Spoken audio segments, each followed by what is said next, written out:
Good morning, everybody. Thank you for joining me here. If you will, like, share, comment on the post, and then we will wrap up the book of Ephesians today as we begin here in Ephesians chapter 6, verse number 21.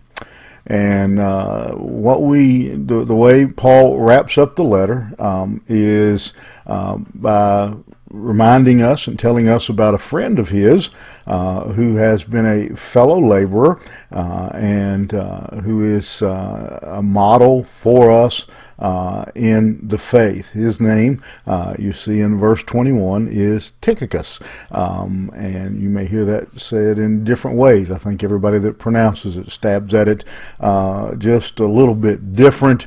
I tell people, names like that, we'll get to heaven and find out all of us were wrong. But Paul says a couple things here about Tychicus that are important. First of all, he calls him a beloved brother. He was someone who his life represented Christ. He was a brother in the faith. He demonstrated that by the way he treated others, by the way he lived, by the way he again helped others, and so Paul labeled him as a beloved brother. Calls him a faithful minister. Very similar kind of thing, that here is a man who had a heart for people, a heart for the gospel of taking the good news of Jesus Christ to everyone around the world, wherever he could. That he was again faithful in that. He didn't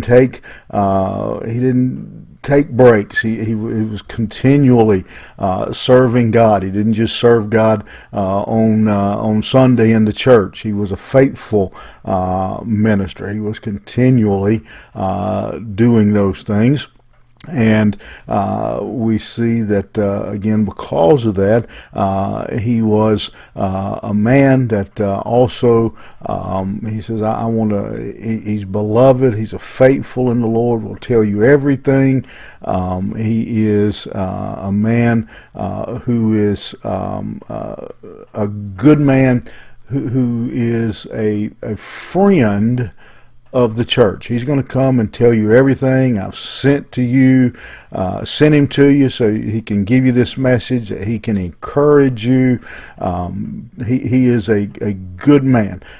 He will lift you up. He will give you encouragement, good words.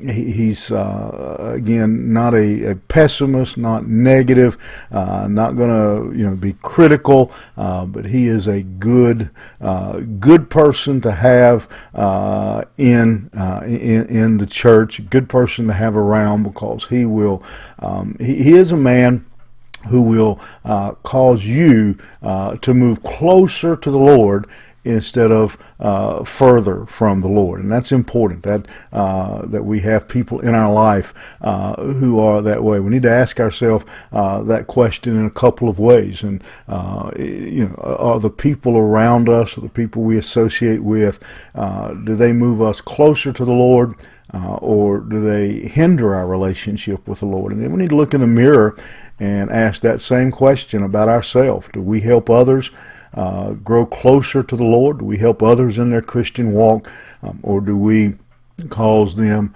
to move further? And then finally, Paul wraps up by saying that, giving them his kind of final parting words here, as he prays for them, that they would have peace, love, faith, is his desire for the church at Ephesus, realizing again he likely will never see them again. At least he doesn't figure he will. And so he prays for their peace. He prays that they would know his love and they would love each other, and that their faith would grow. Two great men here that their stories close this book and give us a great example of what a follower of Christ should look like. Tychicus, the beloved brother, faithful minister, friend of the church. Paul, who has the very best, desires the best, wants the church to have peace, faith, and love.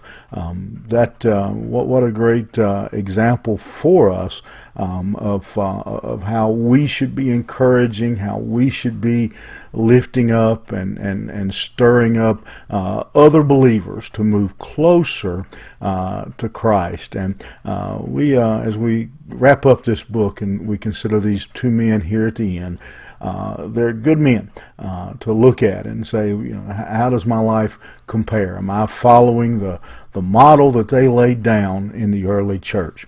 Something to think about. You have a good day, and we'll see you here Monday morning.